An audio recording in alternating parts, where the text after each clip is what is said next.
understand. I know. It's just hard. "Don't buy the horse," she cried. "Buy me, rancher. I'll run beside you, always." The wind in Fort Fetterman was a thing that scraped the marrow from your bones, a cold that did not just live on your skin but settled deep in the hollows of your ribs and stayed there, patient, like it knew you had nowhere else to go. It's just hard. I had stopped shivering days ago. Shivering meant your body still had fight in it. I had run out of fight long before the snow packed itself against the corners of the livestock stall where they kept me. It was late winter, 1886, and the ground outside was a hard quilt of ice and dirt, the kind that cracked like old pottery under the hooves of the freight mules that came and went from the post. I could hear them, even from here, the dull thud of hooves, the clink of harness chains, men's voices loud with whiskey or anger, usually both. The smell of manure, old hides, and smoke clung to everything, seeping through the cracks in the warped boards around me until it became part of my own scent. My coat, if you could call it that, was nothing but a burlap feed sack with the seams split and retied at the sides. It barely covered my knees. My legs were bare, the skin mottled purple and blue from cold, and my feet were numb enough that I could not tell if I still had toes. My hair hung in ropes down my face, tangling in the wind that slithered through the boards, and my hands had cracked so deep from frost that every time I flexed my fingers, tiny beads of blood welled up before freezing again. I had stopped counting the days since he left me here. My stepfather, though there was no word in my language for a man like him, had traded me to some pale-skinned drifter from the hollow. 2 bottles of rot-gut whiskey and a half-pouch of opium root had been the price of my body, my name, my breath. The drifter had spoken with a voice that slid oily over my skin, calling me niece in front of others but gripping my arm with a claim that told the truth. He'd gone up the hollow on some business, saying he would be back in 3 days. That was nearly a week ago. I'd thought of running the chain looped around my ankle was old, rusted, the kind of thing a rock and enough desperation could break, but I knew too well what the land was like in February. Snow and sky and wind, nothing else. No one to feed me, no one to hide me. The Cheyenne had long been pushed from these hills. The few who remained here kept their heads down or bled in the dust. There was nowhere left for me to go, so I stayed.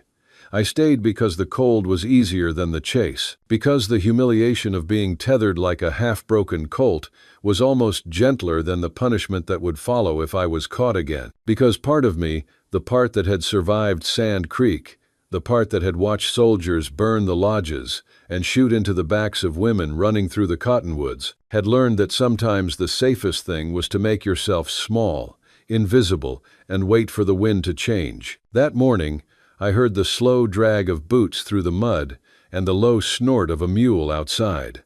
I didn't look up. Men came and went from this place like weather, hard, brief, and without care for what they left behind. But then the door hinges groaned, and light spilled into the stall, thin and gray through the winter air. A man stepped inside. He was tall, in the way of men used to open country.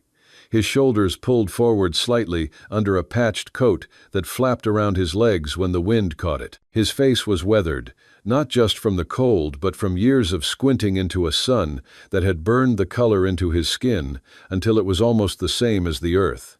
He didn't smell of liquor. That alone made him different from most. At first his eyes swept the row of pens where Silas, the post's owner, kept what was left of his horse's thin, sway-back creatures with the look of animals that had known hunger too long. His gaze moved slow, methodical, like a man who had buried things, who understood the silence between breaths. Then he turned, and for the first time he saw me. Our eyes met, and the world seemed to stop at the space between us. I had learned not to hold a man's gaze. It invited questions, sometimes worse, but something in his look, not hunger, not pity, exactly pinned me there. My throat felt dry as old river stone. "Please," I heard myself say. My voice was no more than a thread, carried halfway to him by the wind. "Take me instead. I can work. I can cook. I won't run." He didn't answer right away. He just stood there, and I could feel his eyes taking in the chain at my ankle, the raw skin at my wrists. the way my shoulders curled forward, as if to make less of myself. I'd said those words before to other men. They had not listened, or they had listened too well, twisting them into bargains that left me smaller than before. Behind him, Silas's voice broke the moment. "She ain't for sale. Belongs to some fella down from the hollow. Traded her for 2 bottles and a half pouch of opium root. Been gone 6 days now." The man's jaw tightened. "What's his name?" he asked. Silas shrugged. "Didn't ask. Didn't care." The man took a step closer. His boots crunched on the frozen mud, and still I did not flinch. I had been hit too many times to fear it anymore. He bent down, fingers brushing the chain. It was not locked, only wrapped, careless, as if no one believed I'd bother to free myself. "You could have run," he said quietly. I swallowed hard, the taste of rust in my mouth. "I know. Why didn't you?" My eyes drifted past him, toward the open door and the white blur beyond it. Nowhere to go. Lo! Something passed through his expression, not surprise, not even anger, but the kind of recognition that sits heavy in the chest. He stood, and when he spoke again, it was to Silas. "How much for the swayback in the pen and her?" Silas spat into the snow, his eyes narrowing. "What the hell you want her for? 20 for the nag, and, hell, I don't know. Throw in your rifle, Zay." The man reached back, unbuckled the leather strap across his shoulder, and brought forward a Winchester that looked like it had been oiled and cleaned with the kind of care you gave to family. He laid it across the fence without a word. Silas grunted, cut the rope on the horse, then the chain at my ankle. "She's yours," he said flatly. "God help you." For a long second, I didn't move. My body didn't believe in freedom the way it believed in cold, in hunger, in chains. Then the man Asa Rourke, he would tell me later, extended his gloved hand toward me. I stared at it, the space between his palm and my fingers feeling wider than the plains themselves. Something in my chest cracked. "My name's—" I hesitated, the Cheyenne syllables catching on my tongue. "Wauhekseo," then softer. "You can call me Naili." He nodded once. "Asa Rourke, Len." And so, in the heart of a winter that had already taken nearly everything from me, I placed my hand in his, not because I thought it was the hand of a savior, but because it was steady, and I needed something steady to walk out into the wind. The ride from Fort Fetterman to his ranch was long enough for the wind to carve new lines into my face. Asa Rourke didn't speak much, didn't speak at all, really, and I was grateful for it. Words were dangerous things. They could be sharpened into weapons without you ever seeing the blade. I sat on the sled behind his mule, my legs drawn tight under the rags of my coat, my fingers hidden in the sleeves, holding the fabric closed across my chest like it might keep the past from seeping in through the seams. The land stretched out around us in a wide, indifferent silence. The Platte River lay frozen under a sheet of pale ice, its surface dull and gray in the afternoon light. Cottonwoods stood along its banks, bare branches scratching at the sky like bones reaching for something they would never touch. Somewhere far off, a hawk wheeled, its cry lost to the wind. Every bump in the trail jolted through my spine, shifting me closer to Asa Rourke, and every time it happened, my muscles locked tight. I had learned that closeness was not the same as warmth, that the space between two people could change, without warning, into something dangerous. Asa Rourke seemed to understand. He didn't look back, didn't adjust his seat, just kept his eyes forward on the thin cut of road winding between the Black Hills. By the time the sky began to bruise into dusk, we reached his land. The cabin stood on a rise above the river, its roof edged with snow, smoke curling slow from the chimney. To one side, a small stable leaned into the wind, and in the corral beside it, a single horse older, sway-backed, with a winter coat that made her look like she was wrapped in frost, lifted her head and nickered softly. Asa Rourke jumped down first, tying the mule to a post. He turned toward me, his hand halfway raised, like he might offer to help me down. I kept my eyes on the ground. He let his hand fall, and instead walked to the cabin, pushing the door open. The warmth that drifted out wasn't much, but it was enough to sting my face and make my eyes water. Inside, the air smelled of wood smoke and something faintly bitter, herbs, maybe, or coffee left too long on the stove. A small wooden table stood near the center, its surface worn smooth by years of use. Shelves lined with jars of beans and flour hugged one wall, a cast-iron stove squatted in the corner, its fire muttering low. Against the far wall, a cot was made up neatly with a folded quilt at the end. Beside it stood another bed, smaller, the blanket crisp and clean in a way that felt almost ceremonial. Asa Rourke set his gloves on the table and nodded toward the smaller bed. "That one's yours." For a moment, I thought it was some kind of test.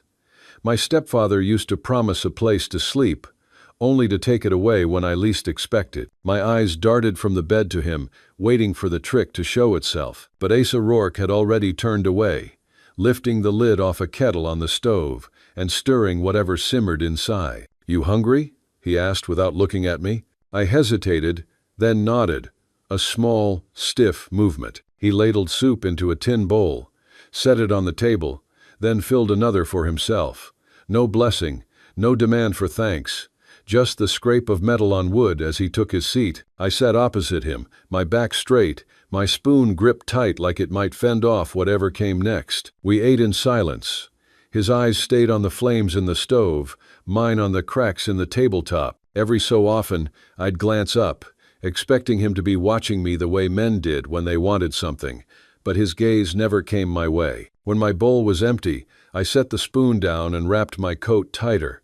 My body braced for hands that never reached. He stood, added another log to the fire, the sparks spiraling up into the chimney. Then his voice, quiet but weighted, filled the room. "No one touches what ain't theirs," he said. His eyes met mine for the first time since we'd stepped inside. "And you ain't anyone's." The words hit somewhere deep, a place I didn't know still existed. My breath caught, and I looked away before something in my face betrayed me. He didn't press, just turned, crossed to his own bed, and lay down facing the wall. That night, I sat on the edge of my bed for a long time, the quilt pooled in my lap. My hands shook, not from cold but from the strange ache of being left alone. Eventually, I lay down, curling on my side, the weight of the blanket unfamiliar but not unwelcome. In the dark, the steady sound of his breathing was the only thing between me and the memories that pressed in like shadows against the walls. The days that followed slid into a rhythm.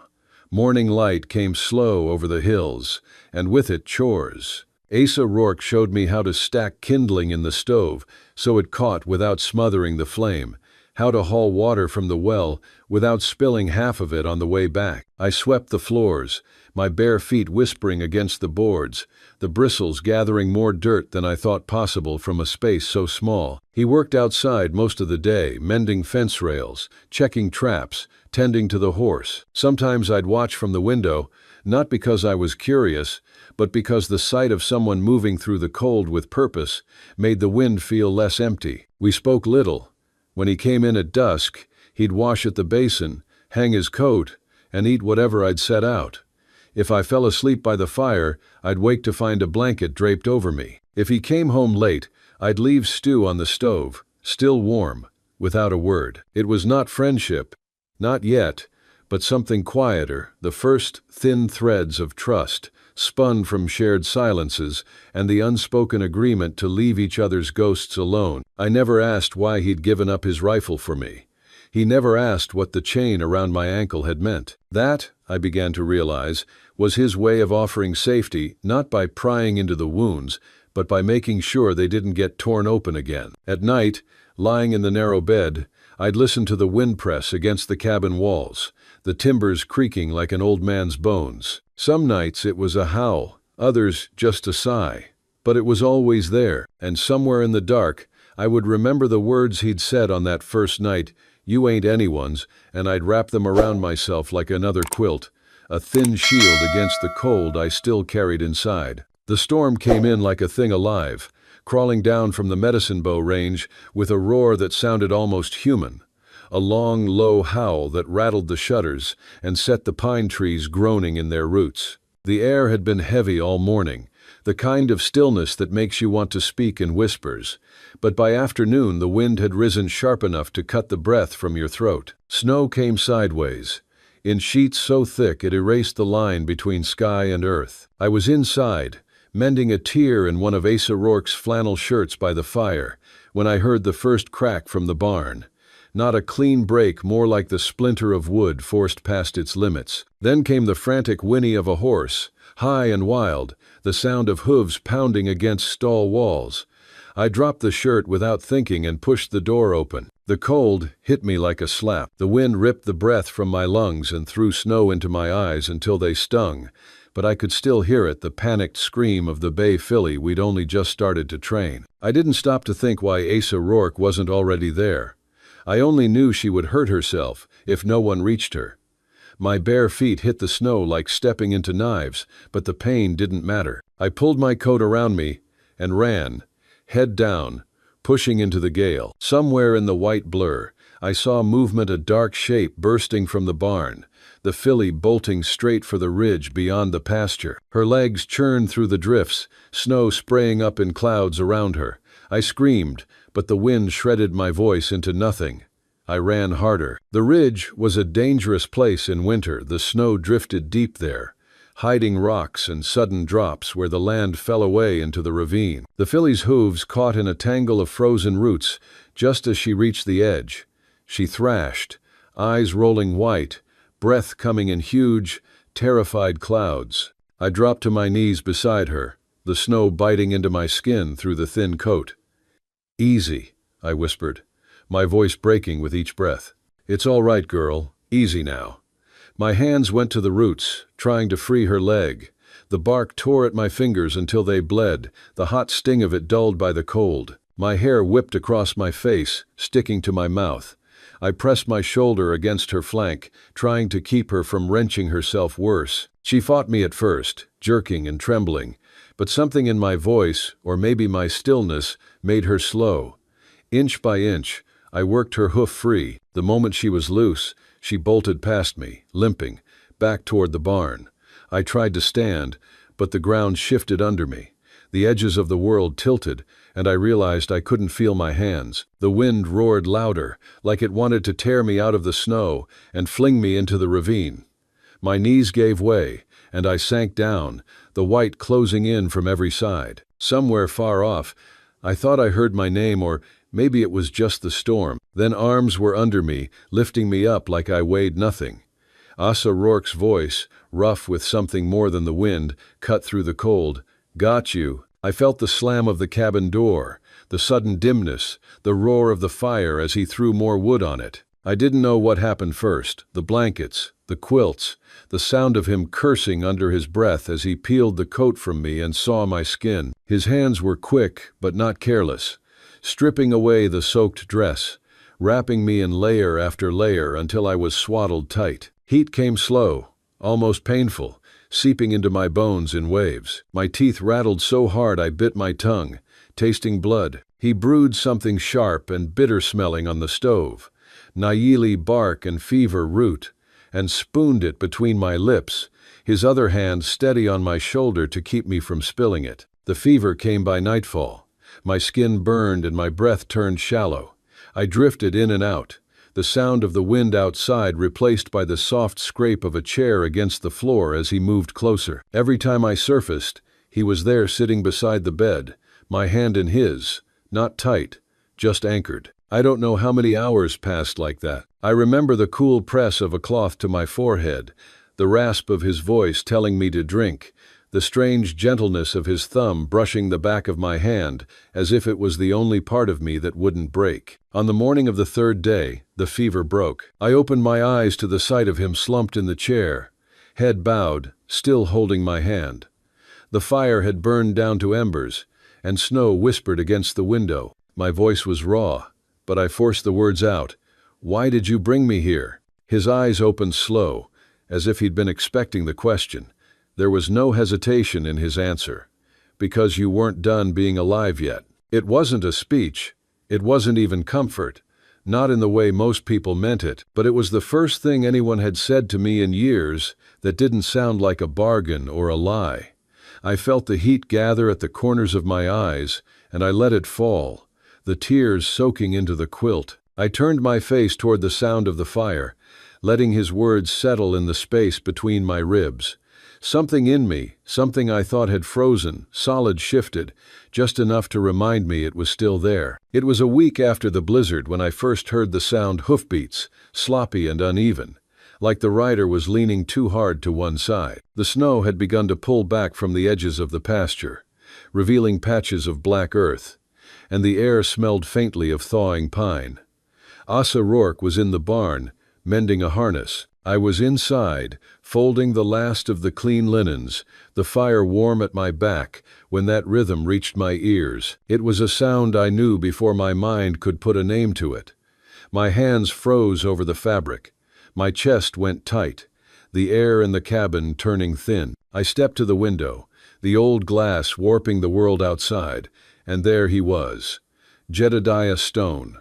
His coat hung open, torn at the shoulder, his face unshaven and mottled with cold. A bottle swung from his hand, sloshing as he swayed in the saddle. The horse's sides were streaked with mud, the breath pouring from its nostrils in harsh clouds. He didn't slow until he reached the fence, his voice already carrying, cracked and loud. "You got something of mine, ranch boy." I heard the barn door slam. Asa Rourke's boots crunched across the snow. Jedediah kept shouting, "Send her out. That little half-breed don't get to hide behind your cow fences and your lies." The words hit me harder than the cold ever had.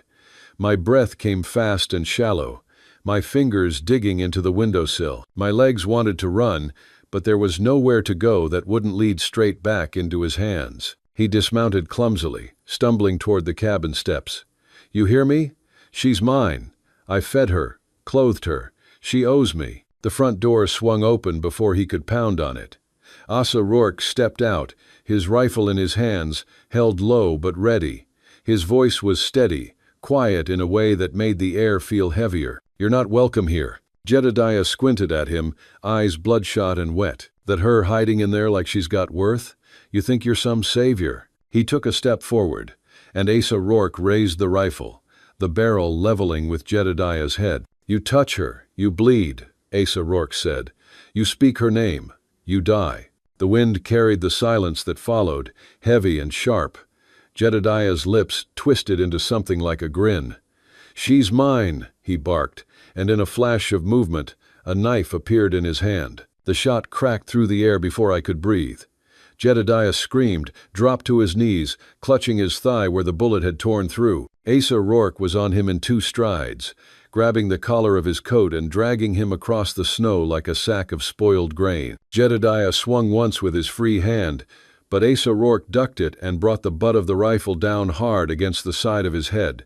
The sound was dull, final. I opened the door and stepped out, barefoot, the cold biting at my skin but not enough to push me back inside. Asa Rourke bound his wrists, slung him belly down over his horse, and led the animal toward the gate. There he took a plank of wood from the fence, pulled a piece of charcoal from his pocket, and wrote in heavy, jagged strokes, "No one owns." He nailed it to the post and turned to me. Our eyes met for the first time. I didn't look away. "I'll ride him to town," he said, voice low. "He won't be back." I stood there until the hoofbeats faded, until the snow began to fall again in soft, drifting flakes. Something in my chest eased, a cord that had been pulled tight for years finally loosening. I realized then I was no longer waiting for the sound of his boots behind me, no longer listening for the slam of a door in the night. When Asa Rourke returned hours later, the air in the cabin felt different, lighter. He didn't speak of what happened, and I didn't ask. But when he hung his coat and looked at me across the room, there was an unspoken understanding between us, the kind that doesn't need to be named to be real. That night, I stepped outside alone. The sky was clear, the moon cutting silver lines across the snow. The sign at the gate stood dark against the white, the words still visible in the low light. I traced them with my eyes until they blurred. For the first time since I could remember, I wasn't thinking about where I would go next. I was standing on land that felt like mine, not because I held the deed, but because no one could take me from it. Not anymore. The thaw did not arrive with trumpets. It came in threads, a steady drip from the eaves, dark circles spreading at the bases of fence posts, the river loosening its shoulder beneath a skin of glass. In the mornings the ground still crusted hard enough to bite my feet through my stockings, but by afternoon the earth gave a little under my heel, as if it had remembered how to breathe. I woke one dawn to a sound I had not heard since I was a child, a small bird testing its own voice on the cottonwood by the river. The note was thin and bright and unbelieving, as if the bird couldn't fathom its own luck. I sat up in bed before my hand knew to pull the quilt with it. For a long time I only listened one note, then another, each a stitch tugging the winter from my chest. By mid-morning, Asa Rourke and I were outside with tools and a length of new rail. The storm had taken half the corral with it.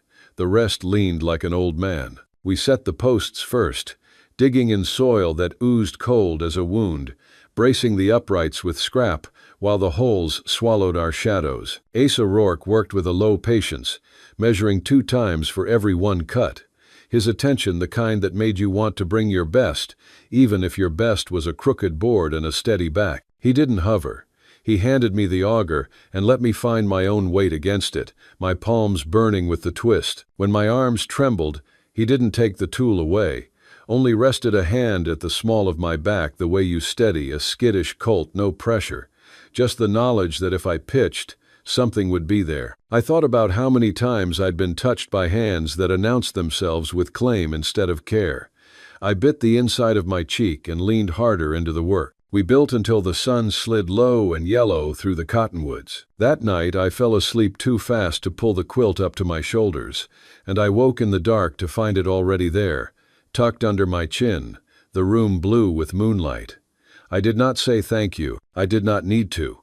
The words had been said in the fence line already. The first week of True Melt, he taught me to ride. You don't have to, he said, standing beside the brown mare that used to belong to his brother. But I want you to know how to move through this land on your own terms. Nah. My stomach gave the old sharp twist. I had ridden as a girl, before the soldiers, before the trading post, bareback on a shaggy pony my uncle said had more brains than I did. After that, the only saddles I had known were the ones I walked beside. I put my hand on the mare's neck, feeling the warm ripple of muscle under winter hair. She flicked an ear back toward me, not unkind. Asa Rourke kept his voice near my shoulder. Look where you want to go, not at your hands, not at what's behind. Lo. He held the stirrup while I found it with my boot and swung up. The saddle creaked, the horse's barrel expanding under me with her breath, and the world jumped once in my blood. It took effort to force it back down. Easy, he said, and it wasn't clear whether he meant the horse or me. You're all right. We walked the inside of the new corral first, the mare's steps solid as fence posts, then a wider circle through the pasture where the snow had thinned to lace. The wind pulled my hair loose from its tie, and for a heartbeat I felt foolish for letting it matter. Hair, wind, the way the sun warmed my cheekbones where winter hadn't finished bruising them. Then the mare shifted into a slow trot, and my body remembered more than I thought it could. I found the rhythm where my bones stopped arguing with the saddle. I did not smile, not yet, but when we stopped and I slid down, the ground felt steady in a way it hadn't for years. We did it again the next day and the next. On the 4th afternoon, the mare carried me to the far fence without asking permission from my fear. At the turn, I felt something rise from somewhere behind my ribs, bright and startled as that first bird. The sound that came out of me was a laugh, small and raw, but warmer than any fire I had built all winter. Asa Rourke heard it and did not look at me, only tipped the brim of his hat like a man acknowledging weather he had prayed for, but would not claim credit for bringing. 2 days later he rode into town for supplies. I offered to go, and he shook his head. Let me bring you something back, he said. Something that ain't food or firewood. I watched him follow the road toward the pale smear of Fort Fetterman until the wind found his tracks and unstitched them behind him. The cabin held a quiet I could live in now. I swept. I boiled the last of the dried beans with onion ends. I walked to the river and turned a small braid into the snow at the cottonwood's root, a bit of hair, a bit of breath, a thank you my mother taught me for water that still ran under ice. It felt like speaking to someone who had been patient with me longer than I deserved. He returned late the next afternoon, dust on his coat and something wrapped in a piece of washed flannel tucked inside his pocket. He did not hand it to me right away. We carried grain to the barn, checked the mare's hooves, and split a short stack of wood. The waiting warmed me more than the work. At sunset, we climbed the ridge behind the cabin where you could see the pasture spill toward the river, the grass coming back in shy patches of green like a secret the ground had decided to trust us with. The sky went the color of lavender pressed under glass. Asa Rourke took the little bundle from his pocket and placed it in my hands. I unwrapped the flannel slow. Inside lay a silver hair comb, simple and worn, etched along the spine with the suggestion of wildflowers, a hand's time in each shallow cut. It had belonged to someone else once, and someone else before that, but it did not feel haunted by wanting. I saw it in the general store, he said. His voice was rougher than usual, as if he'd carried the words against his tongue all the way home. It ain't new, but it's free. It's yours.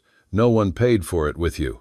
Me fingers shook. I felt suddenly foolish for wanting the small things: clean socks, a comb, a bed that stayed mine from one night to the next when I had survived far worse. But the wanting itself felt like a proof of life, a pulse. I turned away a little, ran the comb through my hair, pulled one lock behind my ear. When I faced him again, I made myself hold his gaze. I've never belonged to anything good, I said, the truth of it startling us both with how plain it sounded out loud. Until now. Nah. He did not answer. He didn't need to. We stood there while the sun slid behind the low hills and left the world edged in gold. The comb was cool in my palm. The air smelled faintly of thawed sage. Spring kept its promises the way good men do quietly, in work. Fence posts held. The roof stopped leaking. We learned the weight of each other's footsteps on the porch. Sometimes laughter startled itself out of one of us and made the other glance up, surprised and relieved, like pulling a splinter you'd learned to live with and finding skin where hurt used to be. On a day when the road dried enough to ask a wagon to trust it, we carried eggs and the extra jar of lard down past the cottonwoods to the trade that always happens where two ways cross. A peddler I did not know squinted at me over a stack of tin cups. "Ain't you the girl from last winter?" he said, voice too loud for the distance between us. "Chained up behind the stock pens, sold for a bottle," they said. The old cold flared along my spine. I felt my mouth harden before I could think what to say. I didn't have to. "She was," Asa Rourke said. His tone was even, as if he were stating the color of the sky. He tightened the rope around a sack of meal and did not look at the peddler again. "Now she's my wife, Len." The man blinked, then looked past us at the long plane of sky like maybe it could offer a different ending. He muttered something that wasn't an apology and moved on. I couldn't swallow for a second. The word sat in the air between us, heavier than a hammer and somehow lighter than my own name. Wife. I studied Asa Rourke's profile, the scar along his collarbone disappearing under the shirt, the line between his brows that deepened when he concentrated. He kept working the knot like the rope had done something to deserve judgment. "Is that a thing we're going to tell people now?" I asked at last.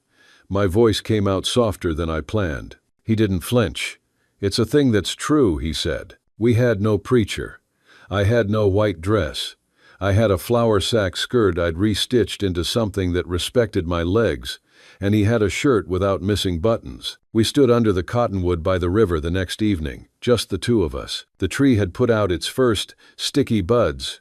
The river spoke in the old language of moving water. I brought a little twist of sweetgrass I'd kept folded in a scrap of cloth since the last time I'd smelled my mother's lodge. I burned it in the tin pan we used for washing roots, the smoke rising in a ribbon that made everything taste like memory. "I don't have vows," I said. "Me neither," he said. Then after a beat, "I have hands." "So do I." We joined them. He did not squeeze. I did not brace. We stood the way you stand beside a horse that has learned you will not hurt it.